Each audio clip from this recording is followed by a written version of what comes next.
नाज़रीन ग्रामी, खातून का ताल्लुक फ्रांस से था। फ्रांस में तालीम हासिल की, फ्रांस में ही जवान हुई और फ्रांस में ही शादी हुई। खाविन गुजरांवाला का रिहायशी था, लेकिन पेरिस में रहता था। खातून का मैका लाहौर में था। मैके और ससुराल के ताल्लुकात ठीक नहीं थे। खाविन खातून को मैके जाने से रोकता रहता था।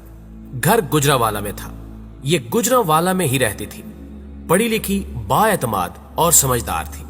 ये 8 सितंबर को शॉपिंग के लिए लाहौर गई। तीनों बच्चे भी इसके साथ थे। शॉपिंग के बाद वालदा के घर चली गई। रात का खाना खाया, बच्चों को नींद आ गई तो इसने गुजरांवाला वापस जाने का फैसला कर लिया। वालदा रोकती रह गई, लेकिन इसका ख्याल था कि खामिन को पता चल गया तो वो नाराज हो जाएगा। लाहौर से गुजरांवाला का फासला सिर्फ 40 मिनट का था। ये अक्सर आती जाती रहती थी, लिहाजा परेशानी की कोई बात नहीं थी। ये रात 12:30 बजे लाहौर से निकली। महमूद बूटी से मोटरवे पर आई और गुजरांवाला की तरफ ड्राइव करने लगी। ये रात 1:05 पर ईस्टर्न बाईपास से लाहौर सियालकोट मोटरवे पर आई। ये जूं ही लिंक रोड पर पहुंची, इसकी गाड़ी का पेट्रोल खत्म हो गया। सड़क पर अंधेरा था। ये खौफजदा हो गई। बच्चे पिछली सीटों पर सोए हुए थे। इसने फौरन अपने खालाजाद भाई सरदार शहजाद को फोन किया। उसने मशवरा दिया कि तुम 130 डायल करके मोटरवे पुलिस को इत्तला दो, मैं भी आ रहा हूं। उसने अपने दोस्त जुनेद को साथ लिया और ये गुजरांवाला से रवाना हो गया। खातून ने हेल्पलाइन पर मोटरवे पुलिस को फोन कर दिया। इसे बताया गया कि आप M11 की लिंक रोड पर हैं और ये मोटरवे पुलिस की हद में नहीं आती। तहम मोटरवे पुलिस ने खातून को एक मकामी नंबर दे दिया। खातून ने उस नंबर पर राब्ता किया और बताया कि मैं अकेली हूं, मेरे साथ बच्चे हैं और मैं इस वक्त लिंक रोड पर फंस गई हूं। उसे बताया गया कि आप फिक्र न करें, हम कुछ करते हैं। प्यारे दोस्तों, मैं बात आगे बढ़ाने से पहले आपको यह भी बताता चलूं कि लाहौर सियालकोट मोटरवे मार्च 2020 में मुकम्मल हुई थी। पंजाब हुकूमत ने इसकी निगरानी के लिए स्पेशल फोर्स बनाई थी और ये फोर्स पंजाब पुलिस या मोटरवे पुलिस की बजाय कमिश्नर लाहौर के मातहत थी, मगर यह भी मुकम्मल तौर पर एक्टिव नहीं थी। चुनांचे लाहौर सियालकोट मोटरवे और इसके लिंक का 4 किलोमीटर का टुकड़ा अमलन किसी के कंट्रोल में नहीं था। इसके गिर्द 3 गांव आबाद हैं। इन गांव के लुच्चे लफंगे अफराद अक्सर मोटरवे पर आकर गाड़ियां लूटते रहते हैं। ऐसे बेशुमार वाकयात रिपोर्ट हो चुके हैं। अब मैं वापस खातून की स्टोरी की तरफ आता हूं। खातून ने गाड़ी अंदर से लॉक की और सरदार शहजाद और पुलिस का इंतजार करने लगी। 2 घंटे गुजर गए, मगर पुलिस आई और ना सरदार शहजाद पहुंचा। इस दौरान 2 डाकू वहां आ गए। पुलिस का ख्याल है कि ये दोनों प्रोफेशनल डाकू नहीं थे, क्योंकि अगर ये प्रोफेशनल होते तो इनका तरीका वारदात मुख्तलिफ होता। ये करीबी देहात के मामूली वारदात ये है। ये थोड़ी देर गाड़ी को वॉच करते रहे। जब 2 घंटे तक कोई शख्स गाड़ी के करीब नहीं आया तो फिर इन्होंने इसे लूटने का फैसला कर लिया। एक डाकू के हाथ में डांग थी, जबकि दूसरे के पास पिस्तौल था। ये गाड़ी के करीब पहुंचे और पिस्तौल दिखाकर खातून को दरवाजा खोलने का इशारा किया।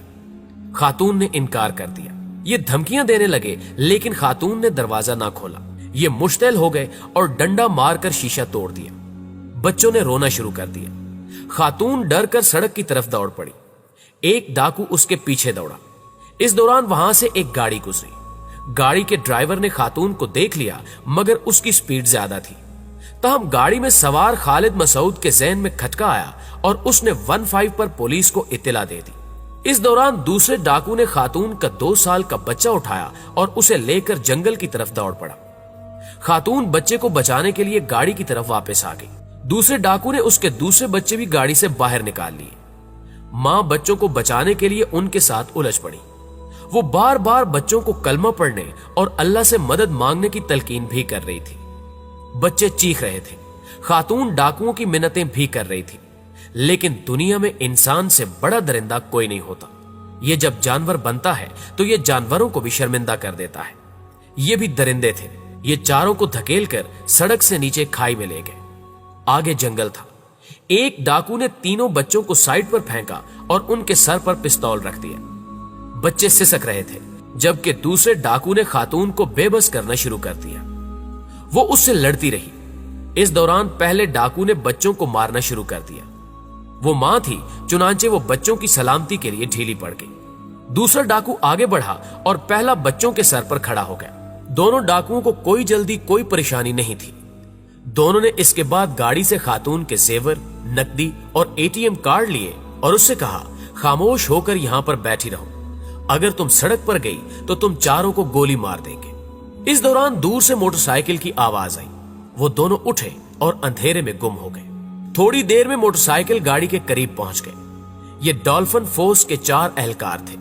वो गाड़ी के करीब उतरे तो गाड़ी का शीशा टूटा हुआ था, दरवाजे पर खून का निशान था और नीचे खाई की तरफ बच्चे का छोटा सा जूता पड़ा हुआ था।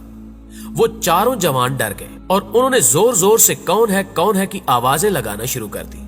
जंगल से कोई आवाज ना आई।